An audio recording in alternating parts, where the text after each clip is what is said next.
What's up guys, welcome back to the channel. In the last video, I completely removed both of the passenger side doors. There was a lot of damage at the bottom of them and I got it all sanded down. I was able to get all of the repair areas filled in with some filler primer. I used some dry coat and block sanded both doors. As I mentioned in the last video, I've done a lot of painting projects. I've done quite a few on the car, the front lip, the rear aprons, the wheels, the calipers.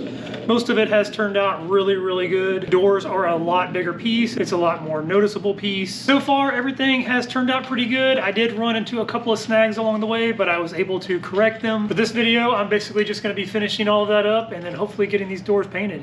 Stay tuned.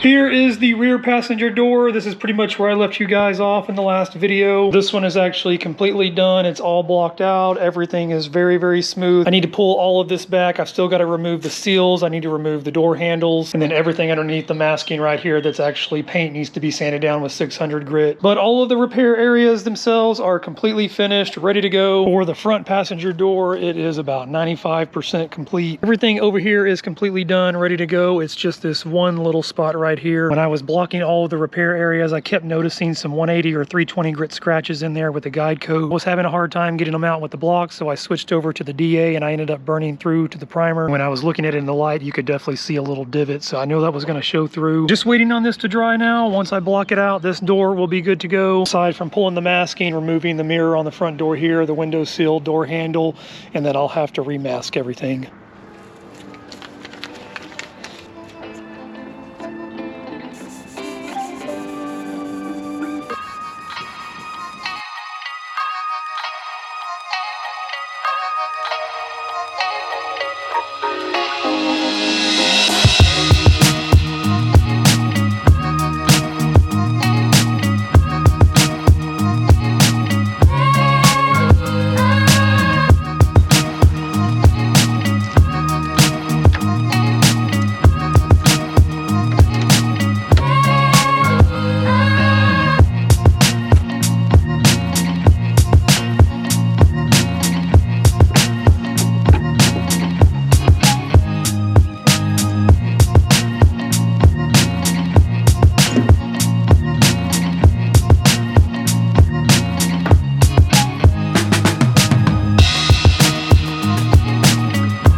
Doors are fully sanded down, ready for paint. Did not mask off everything completely just yet. We're removing everything. This little weather stripping down here, there's just one screw off to the side, and then this thing just pops right up and out of there. Some black adhesive, or at least some black rubber that had like melted onto there. I just used some alcohol and it came right off. Door handle, it is a T30 bolt that goes in there. You just pop this little grommet out, unscrew that bolt, and then when you lift the handle up, this piece will pop out, and then your handle will just slide this way and you can pull it out of there. As you can see, I've been playing around with my masking. I got all of the back masking done for up here. I still have to extend it over to that side, but the reason why I did this, I've been playing around with all of this over here. Made the mistake of not removing the windows and not rolling the window down when I removed the door. Since everything I have sanded up into this point has just been right here, my plan was to blend the clear right up in this area. Problem is, without this sill removed, it's going to look funky, and I have tried a few ways of pulling this back, but it is very, very stiff. Unfortunately, for this video, I have decided to just wait on this door and just complete the front door. The only way to do this right is to actually remove this window, or at least pull it back some. To do that, that means that the door has got to be back on the car. The wiring harness has to be hooked back up so that I can roll this window down. Just try to tackle more than what I think I'm capable of. I really like to challenge myself, but I really think that I've bit off more than I can chew with both of these doors at once. I'm also doing this in just a little 2-car garage, so I'm already tight on space. So again, I'm going to hold off on this one for now. I'm just going to work on the front door over here. Once I get this front door back on the car, it'll make it that much easier to work on the back door. For the front door, I did get this little spot right here sanded down. It is blocked straight, nice and smooth. Went ahead and tried to do some masking on the door handles here. Luckily for the front door, the mirror sits right here, so blending the clear right in here shouldn't be a problem. Anything that I don't want paint on, I need to try to cover up. I'm going to try to cover this bottom somehow also so that no overspray gets on it. And once everything is taped off, I should be able to just give this thing one final wipe down and I can lay down some paint.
Garage is fully masked off. I've got everything anchored to the ground down here. Door is also fully masked off. I just used the same tape and drape on everything. If anybody wants to pick any of this stuff up, I will leave a link in the description. It's not the actual tape and drape brand. It's from Amazon. It's called Plazmmask or something like that. I'm not sure how long of a roll it is, but in length it is 12 feet. It comes down perfectly. Gives me a little bit of extra to anchor everything to the ground. Really, really awesome stuff for anybody wanting to paint in their garage. As you can see, I did kind of reinforce it with some of the green tape up there. And that green tape is a 3M rough surface, so it makes it a little bit stickier. That yellow tape that's already on there, that's already attached, isn't that great. Sometimes it starts to fall down. As far as the door goes, I did all of my back masking. I did everything on the underside. After that, I just laid a piece of the tape and drape over the stand. And then once I laid the door over the top of it, I just kind of folded everything around and taped it around the edges. Put a little bit of extra length on this side so that I could wrap it around and tape up the window. I also went ahead and got the air supply ready. Since this is paint, we got to have clean and dry air. Here's what I use coming straight out of the compressor. As you can see, I just used my little small compressor. Probably also a good idea that I just did one door at a time because this thing does not keep up with the CFM. We've got an air water oil separator coming out right here, and then I've got a desiccant dryer on this side. I refilled the beads in the last video when I had to lay down some primer. They're still all blue, so it should be good to go. When they are saturated with water, they will turn pink. I like to have this filter and another desiccant dryer in line just to make sure that there is no moisture in this air. Here's everything that I'll be using to lay down the paint and the clear coat. For the gun, I'll be using my little Spectrum 1.3. Did the calipers, the wheels, the aprons, the front lip, all with this gun. I won't say the results were perfect, but they definitely definitely came out very, very nice. For my paint, the local supply shop does this Matrix brand. It is the Wicked White for Mitsubishi right there. This is the little bit that I had left over from when I did everything else. About 70 degrees today, so I will be using a medium reducer. I will not be using this cup. I go with the Spectrum Disposable Kit. Very, very cheap, and it makes cleanup so much easier. My clear coat, I use this Gentech Kick-Ass Clear. Again, using the medium activator. Very, very excited to get all of this laid down. I'm gonna clean the door up one more time, wipe it down really good, make sure that there is nothing on there,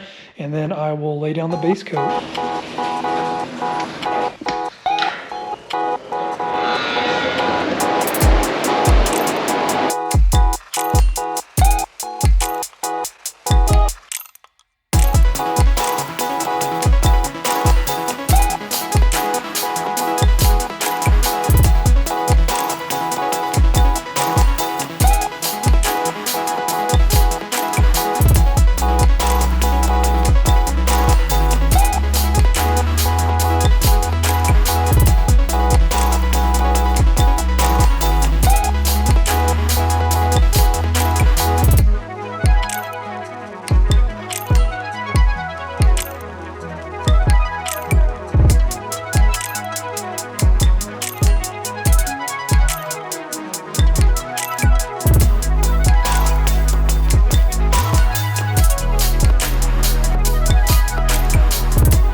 It's the next day. I let the door dry completely overnight. I got everything taken down. Overall, I would probably give it about a 7 out of 10. If you're looking at it in the light at just random angles like this, it looks really, really good. Very, very proud of myself on laying the clear coat down. Everything is super, super smooth. Even as I walk around here, everything just looks absolutely great. Super, super nice. Even down here, the clear coat looks really, really nice. The reasons why I consider it a 7 out of 10 is because one, you can see in the light here, all over there are some little dirt and dust nibs in there. I'm not sure how well the light is going to be able to pick all of that up, but there's quite a few. I should be able to take some 1500 to 2000 grit sandpaper and be able to sand and polish those out. But a couple of things that really, really bug me is if you can see over here on this side, there's a few fish eyes. See if I can catch that in the light there. There's another one that's right down here. I'm not sure how, there we go. Obviously, they're not that noticeable. You can only see them in certain light, but sanding these out is kind of a pain in the butt because you end up burning through. I didn't get any fish eyes when I did my aprons. I got a couple when I did the front lip. I was really hoping the door would turn out perfect. There is about 5 or 6 of them, and it's only on this side for some reason. I got no fish eyes from over there. And the last thing that bugs me the most, which is my own fault, I'm just not a bodywork expert, but if you look right here in the light, you can see where the bodywork is just not perfect. You can see some of those 180 grit scratches. There's another spot right up in here. Obviously, this thing has to be in a perfect light for you to be able to see it, so it's not a huge ordeal, but I really, really wanted this thing to turn out well. I worked really, really hard on it. There's a closer look at it just so you can kind of see in the light there. There's a few spots down here at the bottom that are like that as well. You can see there.